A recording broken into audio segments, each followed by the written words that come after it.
وَلْتَكُنْ مِنْكُمْ أُمَّةٌ يَدْعُونَ إِلَى الْخَيْرِ وَيَأْمُرُونَ بِالْمَعْرُوفِ وَيَنْهَوْنَ عَنِ الْمُنْكَرِ وَأُولَئِكَ هُمُ الْمُفْلِحُونَ. Assalamualaikum warahmatullahi wabarakatuh. Allahu akbar, Allahu akbar, Allahu akbar, Allahu akbar, Allahu akbar, Allahu akbar, Allahu akbar, Allahu akbar, Allahu akbar, Allahu akbar kabira, walhamdulillahi kathira, wa subhanallahi bukratan wa asila. Allahu akbar, Allahu akbar, walillahil hamd. Innal hamdalillah nahmaduhu wa nasta'inuhu wa nastaghfiruh wa na'udzu billahi min shururi anfusina wa sayyiati a'malina. May yahdihillahu fala mudilla lahu wa may yudlil fala hadiya lahu. Asyhadu an la ilaha illallah wahdahu la syarika lahu wa asyhadu anna Muhammadan abduhu wa rasuluh. Ya ayyuhalladzina amanu taqullaha haqqa tuqatih wa la tamutunna illa wa antum muslimun. Ya ayyuhan nasu taqu rabbakumul ladzi khalaqakum min nafsin wahidah wa khalaqa minha zawjaha wa batha minhuma rijalan katsiran wa nisaa'a. Wattaqullaha alladzi tasaaluna bihi wal arham. Inna Allaha kana 'alaikum raqiba. Ya ayyuhalladzina amanu taqullaha wa qulu qawlan sadida yuslih lakum a'malakum wa yaghfir lakum dhunubakum wa may yuti'illaha wa rasulahu faqad faza fawzan 'azima. Amma ba'd, fa inna asdaqal hadithi kitabullah wa khairal hadi hadi Muhammadin sallallahu alaihi wasallam wa syarral umuri muhdatsatuha fa inna kulla muhdatsatin bid'ah wa kulla bid'atin dhalalah wa kulla dhalalatin finnar. Ma'asyiral muslimin wal muslimat, hadirin dan hadirat jemaah salat Idul Adha yang semoga selalu dirahmati oleh Allah Subhanahu wa taala. Pada hari yang mulia ini, di hari yang agung ini, hari Nahar, tanggal 10 Dzulhijjah, Rasulullah sallallahu alaihi wasallam pernah berdiri di Mina, tepatnya di Al-Khaif. Beliau berucap ucapan-ucapan yang agung, kalimat-kalimat yang dicatat di dalam sejarah, hal-hal yang merupakan pedoman dan panutan bagi umatnya. Di antaranya di dalam hadits yang diriwayatkan oleh Imam Ahmad, Ad-Darimi, Ibnu Majah, Al-Hakim dan selainnya dari Jubair bin Mut'im radhiyallahu anhu, Rasulullah sallallahu alaihi wasallam bersabda, "Nadarallahu imra'an sami'a maqalati fawa'aha thumma addaha ila man lam yasa'ha wa rubba hamil fiqhin la fiqha lahu wa rubba hamil fiqhin ila man huwa afqahu minhu thalathun la yaghillu alayhinna qalbul mu'min ikhlasul amal wan nasihati liwaliyil amr wa luzumul jamaah fa inna da'watahum takunu min waraihim." Rasulullah sallallahu alaihi wasallam bersabda, semoga Allah memperindah seseorang yang mendengar ucapanku, yang mendengar dari haditsku, lalu dia memahaminya, menghafalnya, kemudian dia sampaikan kepada siapa yang tidak mendengarkannya. Kadang-kadang orang yang membawa sebuah fikih, dia tidak memahami fikih tersebut. Kadang-kadang ada yang membawa sebuah fikih kepada orang yang lebih fakih daripada dia. Ada 3 hal yang hati seorang muslim, hati seorang mukmin tidak akan membawa dengki, hasad dan penyakit sama sekali sepanjang 3 hal ini dalam hatinya. 3 hal tersebut adalah mengikhlaskan amal untuk Allah Subhanahu wa taala. Yang kedua, menasihati orang yang Allah jadikan penguasa terhadap dirinya. Kemudian yang ketiga, komitmen di atas jemaah kaum muslimin. Sesungguhnya doa mereka akan berada dari belakang mereka. Di dalam hadits yang agung ini ada 9 dan pedoman kehidupan yang ingin saya ingatkan. Yang pertama adalah kesempurnaan kasih sayang Rasulullah sallallahu alaihi wasallam kepada umatnya. Dialah yang disifatkan oleh Allah Subhanahu wa taala di dalam firman-Nya, "Laqad ja'akum rasulun min anfusikum azizun 'alaihi ma anittum harisun 'alaikum bil mu'minina raufur rahim." Telah datang kepada kalian seorang rasul dari diri-diri kalian sendiri. Rasul ini sangat berat apabila ada hal yang menyusahkan kalian, dan Rasul ini sangat semangat kalian mendapat hidayah terhadap kaum mukminin. Beliau adalah orang yang belas kasih dan sangat merahmati. Rasulullah sallallahu alaihi wasallam yang menghabiskan seluruh waktunya di dalam berjihad, menasihati umat ini, memperbaiki keadaan mereka, menunjukkan segala kebaikan untuk mereka, dan mengingatkan segala kejelekan yang bisa membahayakan mereka. Beliau yang bersabda, "Innahu lam yakun nabiyyun qabli illa kana haqqan alaihi an yadulla ummatahu ala khairi ma ya'lamuhu lahum wa yundhirahum syarra ma ya'lamuhu lahum." Tidak ada seorang nabi pun sebelumku kecuali wajib atas nabi tersebut menjelaskan segala kebaikan yang dia ketahui bagi umatnya, dan wajib atas nabi tersebut untuk menjelaskan segala kejelekan yang bisa membahayakan umatnya. Dan dialah Rasulullah sallallahu alaihi wasallam yang Allah berfirman tentangnya, "Wa ma arsalnaka illa rahmatan lil alamin." Tidaklah kami mengutus engkau Nabi Muhammad kecuali untuk rahmat kepada semesta alam. Dan dialah Rasulullah sallallahu alaihi wasallam ya Allah Subhanahu wa taala berfirman, "Wa ma arsalnaka illa kaffatan lin-nasi basyiran wa nadhira." Tidaklah kami mengutus engkau Nabi Muhammad kecuali untuk menjadi rasul, kecuali untuk menjadi pemberi kabar gembira dan memberi peringatan kepada seluruh manusia. Dan kita diperintah untuk masuk ke dalam agama beliau sebagaimana firman Allah Subhanahu wa taala, "Ya ayyuhalladzina amanu udkhulu fis-silmi kaffah." Wahai orang-orang yang beriman, masuklah kalian semua di dalam Islam secara sempurna. Kemudian pilar yang kedua dari pesan-pesan agung Rasulullah sallallahu alaihi wasallam di hari yang agung ini, di dalam hadis Rasulullah mengingatkan akan keagungan dan kebesaran umat ini. Kapan mereka mempelajari agamanya, mendengarkan dari hadis Rasulullah sallallahu alaihi wasallam, menghafalkannya, menyampaikannya, memahaminya, mengamalkannya, maka mereka adalah umat yang akan dimuliakan oleh Allah Subhanahu wa taala, diperindah wajahnya di dunia maupun di akhirat. Dan itu adalah bagian dari keutamaan dan kemuliaan di tengah umat ini.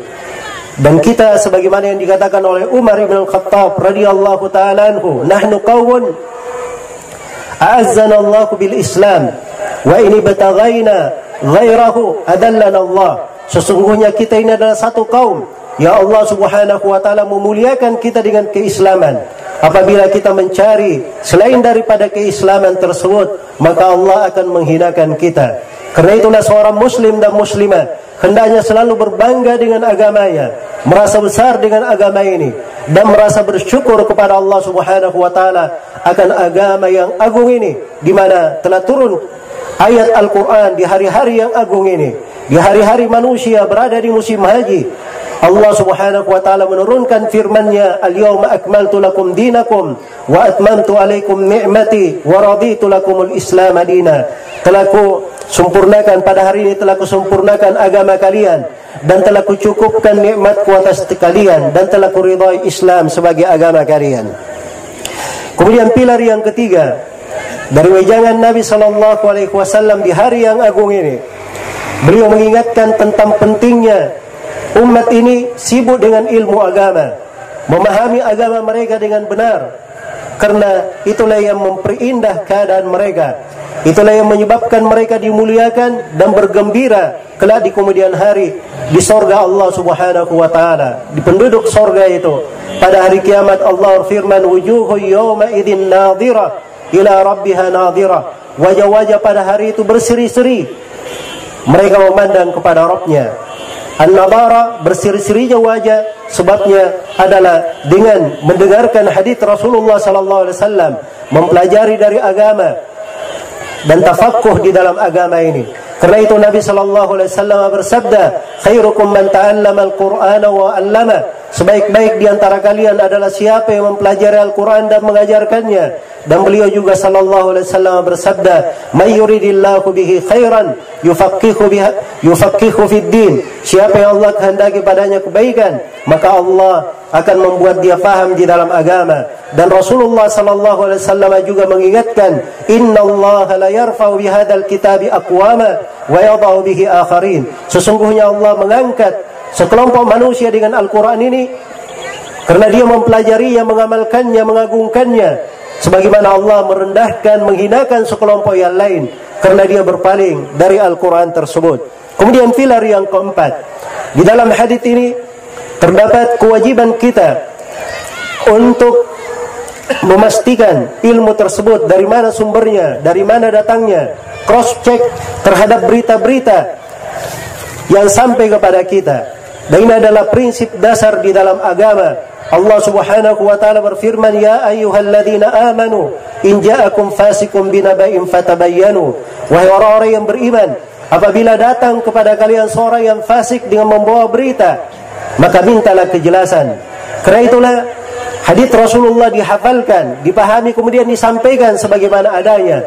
Tidak boleh ada yang menambah, membuat-buat hadis di atas namakan Rasulullah sallallahu alaihi wasallam. Beliau mengingatkan di dalam hadis yang mutawatir, diriwayatkan oleh puluhan sahabat. Beliau menegaskan, "Man kadzaba alayya muta'ammidan falyatabawwa maq'adahu minan nar." Siapa yang berdusta atas namaku dengan sengaja, maka hendaknya dia siapkan tempat duduknya di dalam api neraka. Banyak di antara manusia di masa ini, apalagi dengan kecanggihan sekarang, perkembangan teknologi, banyak dari ucapan-ucapan dia hanya menggerakkan jari-jarinya di dalam menyampaikannya. Kadang di atas namakan Rasulullah sallallahu alaihi wasallam. Tidak dia periksa bahwa itu bukan hadits Nabi sallallahu alaihi wasallam atau ucapan yang disandarkan kepada Nabi. Rasulullah sallallahu alaihi wasallam bersabda, "Man haddatsa anni bihaditsin yara annahu kadzib fahuwa ahadul kadzibin."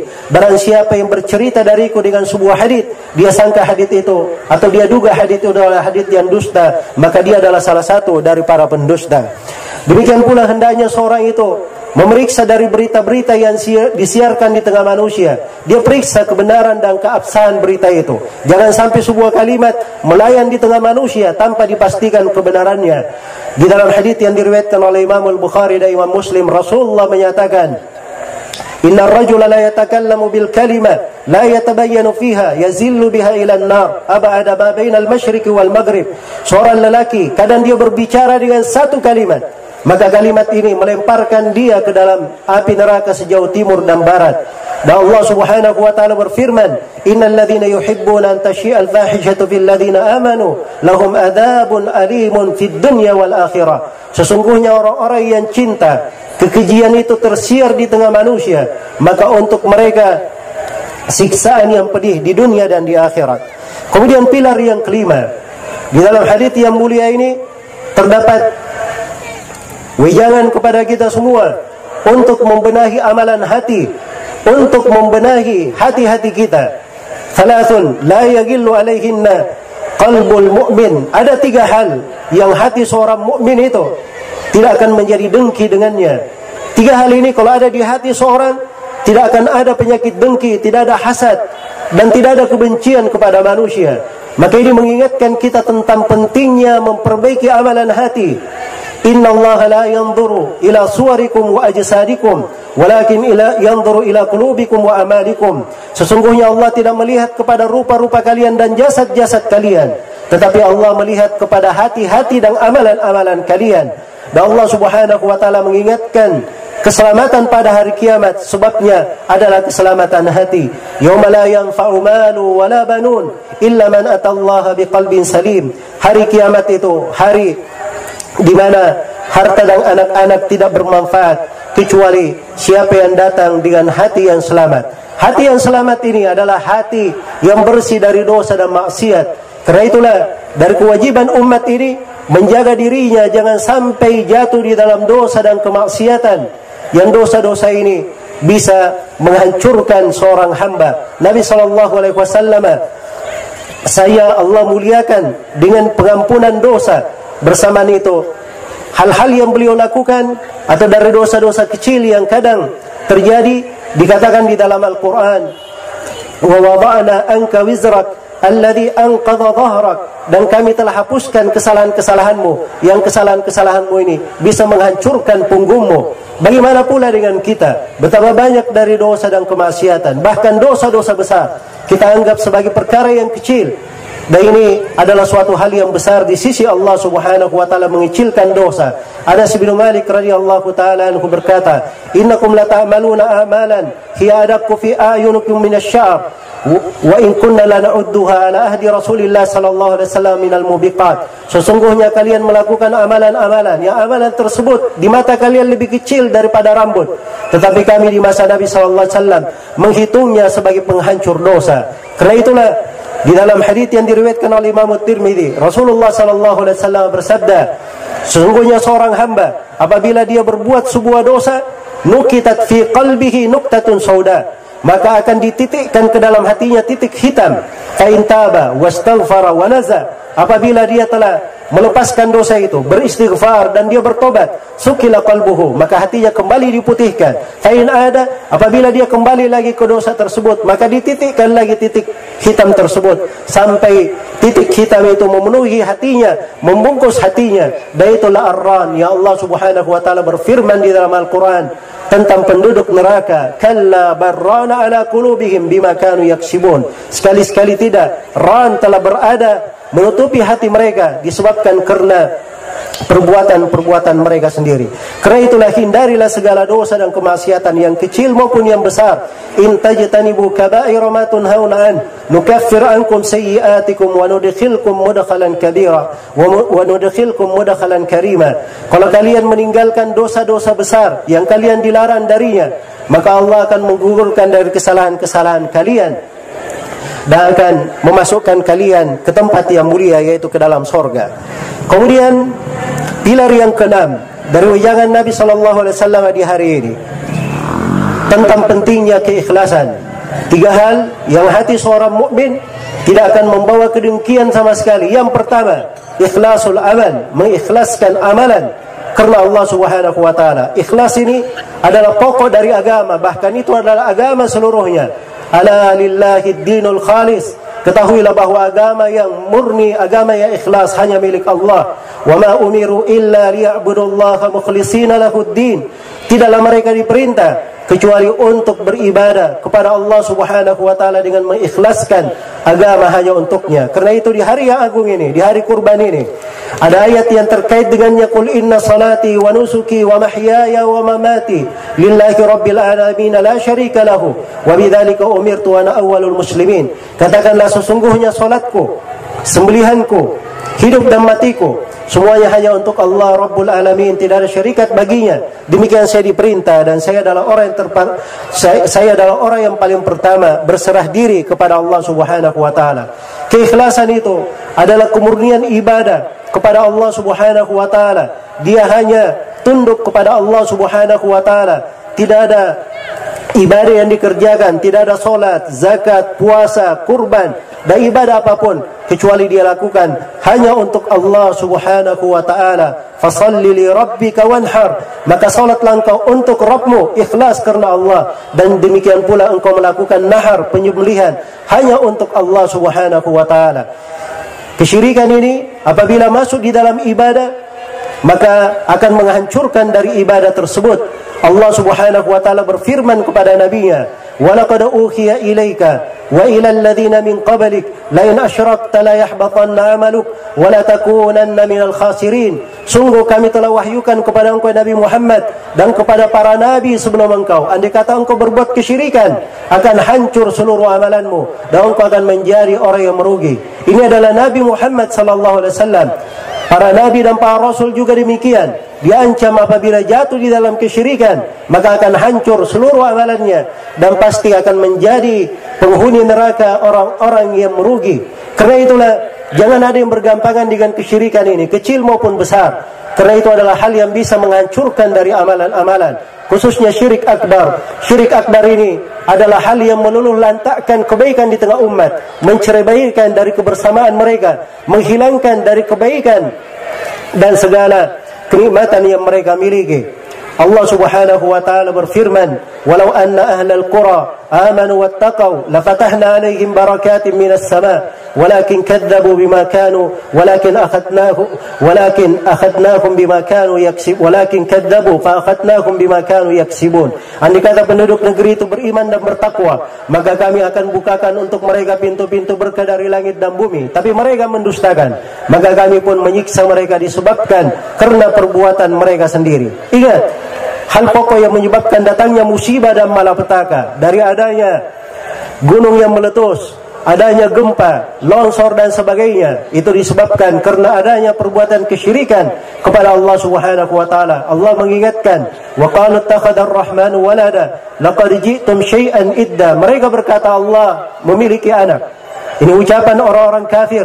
Dari Yahudi yang mengatakan Uzair anak Allah, Nasara mengatakan Isa anak Allah, kaum musyrikin mengatakan malaikat adalah anak perempuan Allah. Maka Allah berfirman, sungguh kalian telah membawa sebuah perkara yang mungkar. Takadus samawati yatafattarna minhu wa tanshaqqul ardu wa takhirrul jibalu hadda. Hampir saja langit itu meleleh dan hampir saja bumi terbelah dan hampir saja gunung itu runtuh disebabkan karena mereka mengatakan bahwa Allah Subhanahu wa taala memiliki anak. Wa ma yanbaghi lirrahmani ay yattakhidha walada. Dan sangat tidak pantas Allah Subhanahu wa taala memiliki anak. Karena itulah hendaknya di hari yang agung ini, hari yang mulia ini, kita perbaiki dari ibadah kita kepada Allah Subhanahu wa taala yang merupakan tujuan kita semua diciptakan di atas muka bumi ini.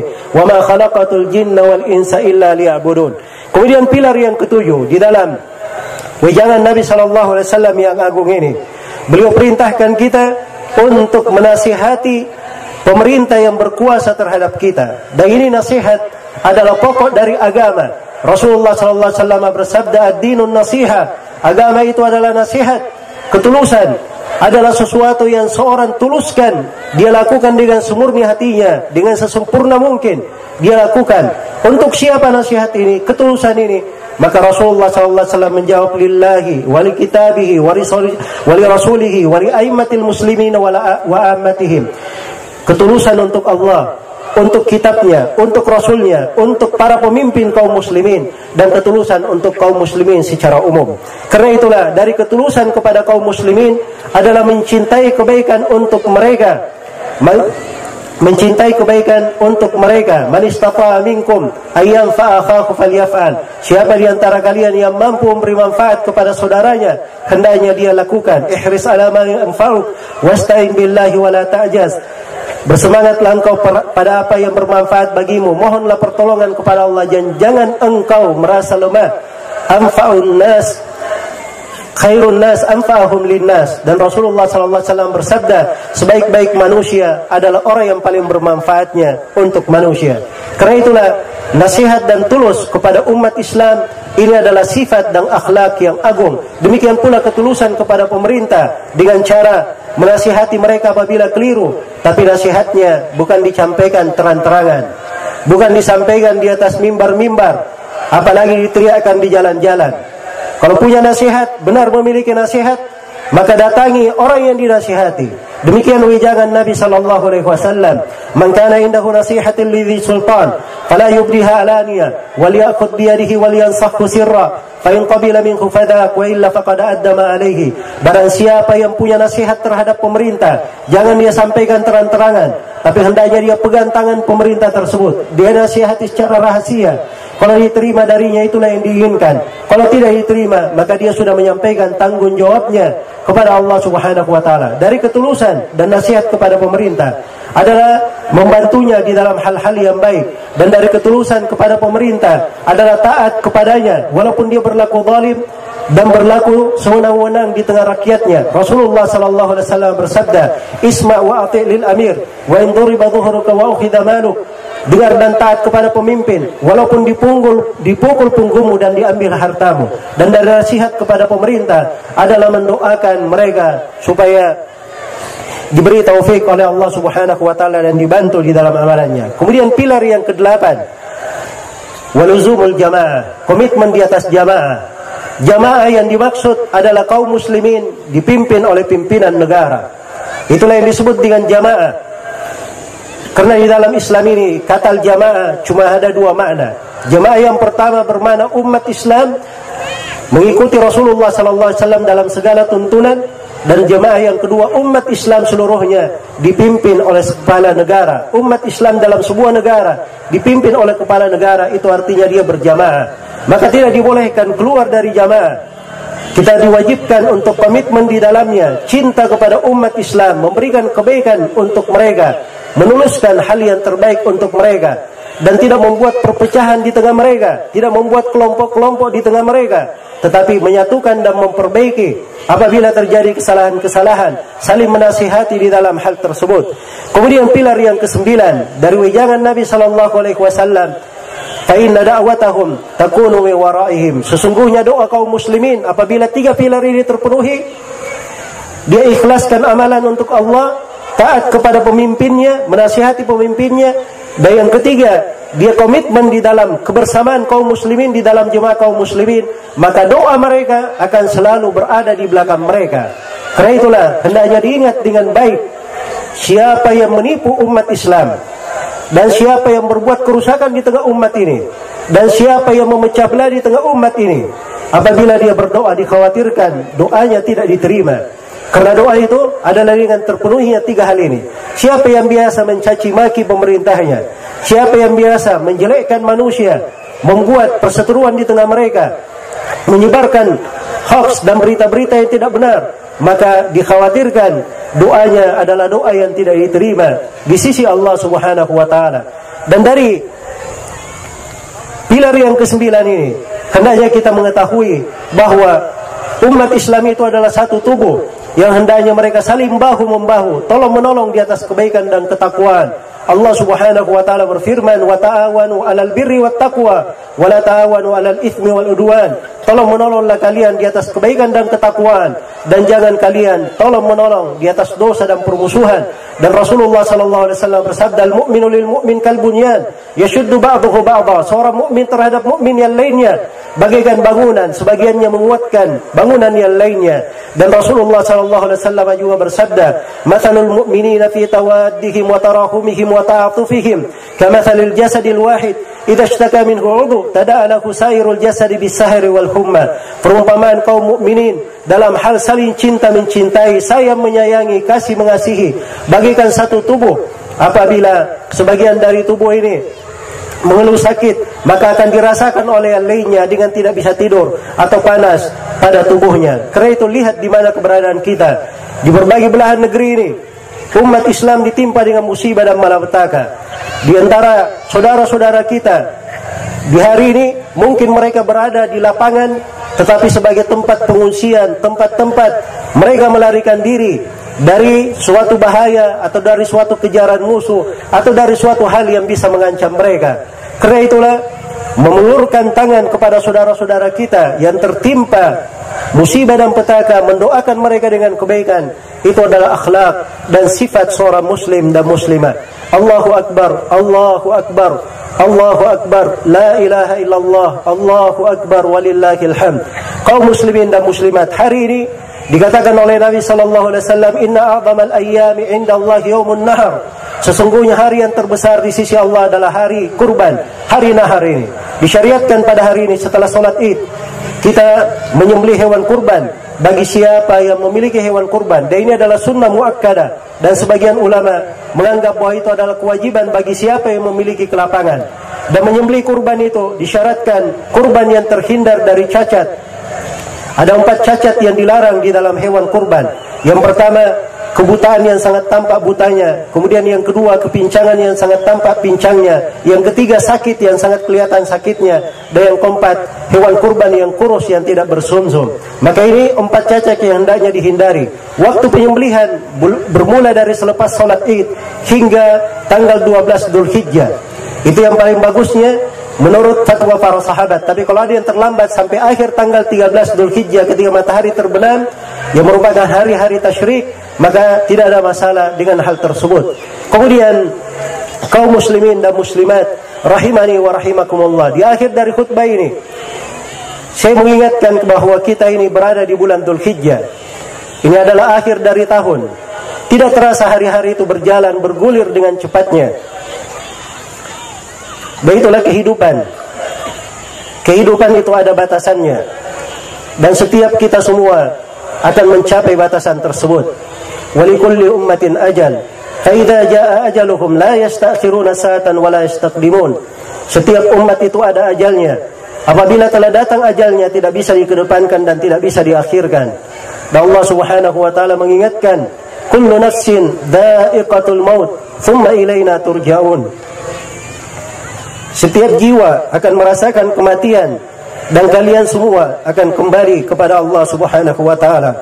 Maka bertakwalah kepada Allah Subhanahu wa taala pada diri kita sendiri, dan bertakwa kepada Allah Subhanahu wa taala pada istri dan anak-anak kita. Ya ayyuhalladzina amanu qu anfusakum wa ahlikum nara. Wahai orang-orang yang beriman, jagalah diri-diri kalian dan keluarga kalian dari api neraka. Dan hendaknya selalu kita ingat bahwa dunia ini sementara. Tidak ada dari dunia itu yang kekal, yang dibawa hingga ke kubur. Dunia ini apabila kita baik di dalamnya, maka akan baik kita peroleh di akhirat. Akan tetapi kalau di dunia ini kita tergolong orang-orang yang berbuat kerusakan, berdosa dan bermaksiat kepada Allah Subhanahu wa taala, maka di akhirat kelak ada balasan bagi orang-orang yang berbuat kerusakan, orang-orang yang berdosa dan bermaksiat, serta orang-orang yang kafir kepada Allah Subhanahu wa taala. Karena itulah selalu mengingat akan kehidupan yang hakiki, kehidupan akhirat. Wa innal akhirata lahiyal hayawan. Sesungguhnya kehidupan akhirat itulah sebenar-benar dari kehidupan. Semoga Allah Subhanahu wa taala mengampuni segala dosa dan kesalahan, dan semoga Allah Subhanahu wa taala yang memudahkan kita berkumpul di hari yang mulia ini dalam suasana ketaatan. Semoga Allah mengampuni, semoga Allah Subhanahu wa taala selalu mempertemukan kita di atas kebaikan dan mengumpulkan kita semua kelak di surganya yang penuh dengan kenikmatan, dan menjauhkan kita semua dari api neraka. Dan semoga di hari yang mulia ini, di hari kegembiraan ini, Allah Subhanahu wa taala memasukkan kegembiraan di hati-hati saudara-saudara kita yang tertimpa musibah dan malapetaka dimanapun mereka berada. Dan semoga Allah Subhanahu wa taala menganugerahkan kepada kita semua istiqamah di atas Islam dan sunnah Rasulullah sallallahu alaihi wasallam di kehidupan dunia, di sakaratul maut, di alam kubur, dan tatkala kita semua berdiri menghadap kepada Allah Subhanahu wa taala. Taqabbalallahu minni wa minkum salihal amal. Dan semoga Allah Subhanahu wa taala menjadikan kita semua minal faizina, minal aidina wal faizin. Ja'alana Allah wa iyyakum min awadihi. Wa sallallahu wa sallama ala nabiyyina Muhammad wa ala alihi wa sahbihi. Subhana rabbika rabbil izzati amma yasifun wa salamun alal mursalin walhamdulillahi rabbil alamin. Wassalamu alaikum warahmatullahi wabarakatuh.